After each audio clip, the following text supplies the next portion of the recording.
Channel पे आपका welcome है।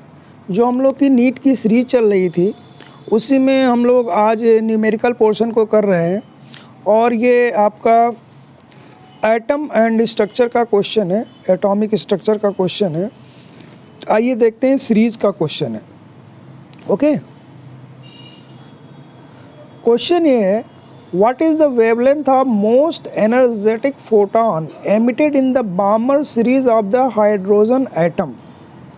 अब देखिए यहाँ किसकी बात कर रहा है, बामर सीरीज़ की बात कर रहा है। तो थोड़ा सा मैं इसके बता दूँ, इसमें लाइमन सीरीज़ होता है, बामर होता है, पास्टन होता है, ब्रैकेट होता है, फंड सीरीज़ होता है। इसमें जो वेवलेंथ का हमारा फॉर्मूला होता है ना, वेवलेंथ का, उसके बारे में बता दें आपको थोड़ा सा। ये फार्मूला होता है 1/λ इज इक्वल टू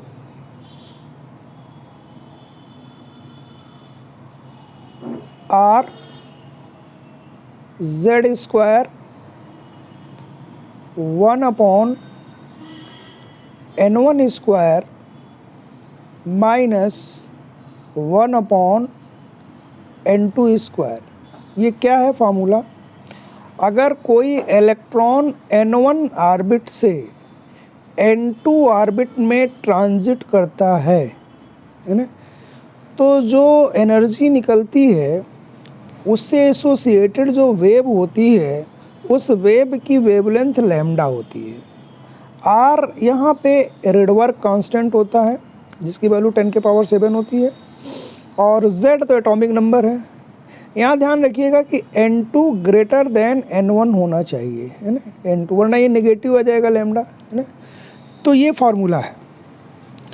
अब इसमें हमसे कह रहा है, बामर सीरीज की बात कर रहा है।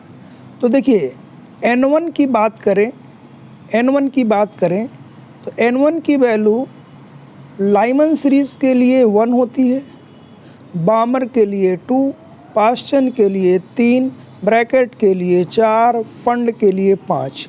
N1 की वैल्यू तो फिक्स होती है, N2 हमारा वेरिएबल होता है। यहाँ हम लोग बात करते हैं बामर सीरीज़ की, तो बामर सीरीज़ के लिए N1 की वैल्यू हमारी क्या हो गई, 2। अब N2 की वैल्यू क्या होगी, N2 की वैल्यू हमारी 3 से ले करके 3 हुआ, 4 हुआ, 5 हुआ, इनफाइनाइट हुआ, है ना, कुछ भी हो सकता है। अब यहाँ ये बात क्या कर रहा है, हमको क्या चाहिए, बामर सीरीज़ की क्या चाहिए था, मिनिमम या मैक्सिमम, क्या चाहिए था हमको, what is the wavelength of most energetic photon.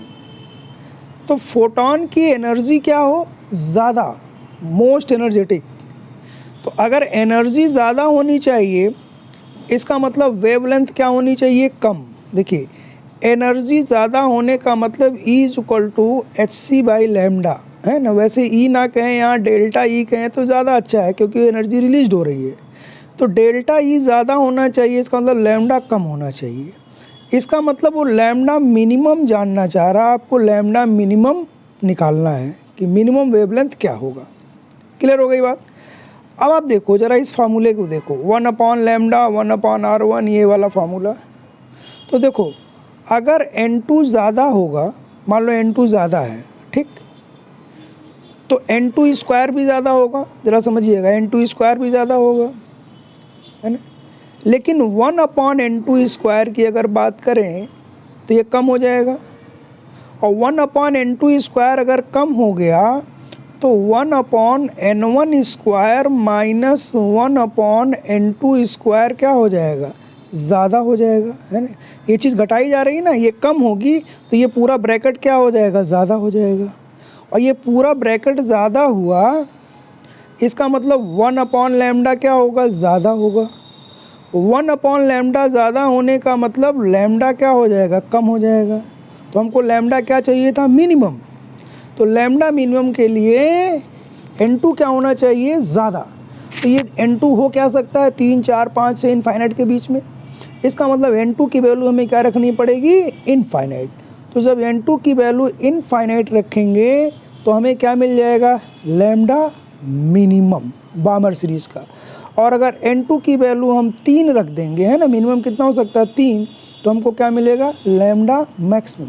अगर ये सब बातें जो मैंने आपको समझाई नहीं समझ में भी आई तो आप याद रखिएगा, बामर सीरीज़ के लिए अगर मिनिमम वेवलेंथ चाहिए तो n2 इनफाइनाइट रखना पड़ेगा और मैक्सिमम वेवलेंथ चाहिए तो n2 3 रखना पड़ेगा। फिर एक बार फिर समझा देते हैं, ध्यान समझिएगा। n2 ज़्यादा होगा तो n2 स्क्वायर ज़्यादा होगा, n2 स्क्वायर ज़्यादा होगा तो 1/n2 स्क्वायर कम होगा, 1/n2 स्क्वायर कम होगा तो 1/n1 square minus 1/n2 square ज़्यादा होगा, और अगर 1/n1 square minus 1/n2 square ज़्यादा होगा तो 1/λ ज़्यादा होगा, 1/λ ज़्यादा होगा तो लैम्डा क्या होगा, कम। तो ये था आपका, है ना। अब इसका सोल्यूशन आपको दिखा देते हैं। सोल्यूशन में क्या लिखा हुआ है, for Balmer series 1/λ R 1/2 square minus 1/n square n 3 4 5 infinite. तो हमें n को क्या रखना पड़ेगा, इनफाइनाइट। n माने n2 की जगह n रखा तो इनफाइनाइट। तो 1/λ आर 1/2 स्क्वायर माने 1/4 माइनस 1/∞ स्क्वायर, तो 1/4 और ये तो 1/0 हो जाएगा, तो ये 1/4, तो ये लैम्डा 1/λ क्या होगा, r/4, तो लैम्डा की वैल्यू क्या हो जाएगी, 4/r। यहाँ से क्या हो जाएगा, लैम्डा इज इक्वल टू हो जाएगा 1/λ की जो वैल्यू हमारी आई है, देखिए 1/λ की वैल्यू जो आई है, क्या आई है, r इंटू 1/4 माइनस 0, तो ये हो जाएगा r/4। इसका मतलब लैम्डा की वैल्यू हो गई 4/r, है ना। और r क्या है हमारा, रिडवर्क कांस्टेंट, रिडवर्क कांस्टेंट, तो 1.01 करके इसकी वैल्यू आती है लगभग, तो हो जाएगा 4/1.01 इंटू 10 के पावर 7, तो लैम्डा हो जाएगा 4/1.01 इंटू 10 के पावर -7, ये मीटर में हो जाएगा। आंसर नैनोमीटर में कर रहा है तो आप इसको कर सकते हो 400/1.01 इंटू 10 के पावर -9 मीटर।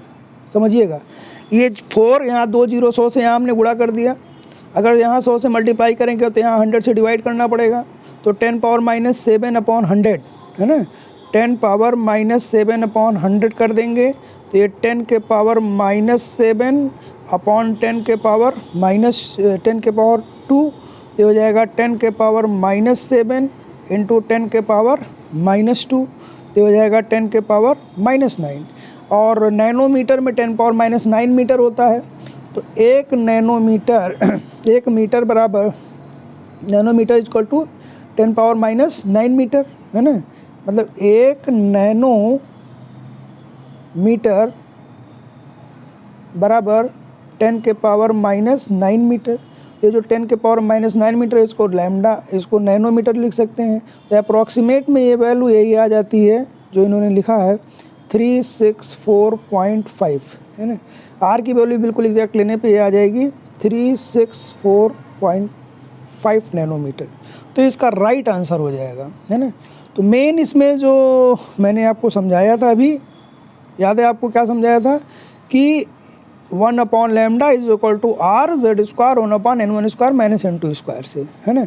और फिर मैं एक बार इसको बता देता हूँ, फिर देखिए किसी भी सीरीज़ की बात करें, जब n2 की वैल्यू आप मैक्सिमम रखेंगे तो लैम्डा की हमें मिनिमम वैल्यू मिलेगी, ये याद रखिएगा। और जब n2 को हम मिनिमम रखेंगे तो लैम्डा की वैल्यू हमें क्या मिलेगी, मैक्सिमम मिलेगी। तो क्वेश्चन में वो कहता है मिनिमम वेवलेंथ बताओ या मैक्सिमम वेवलेंथ बताओ। लाइमन सीरीज़ की बात करेंगे n11 होगा, n2 इनफाइनाइट हो जाएगा।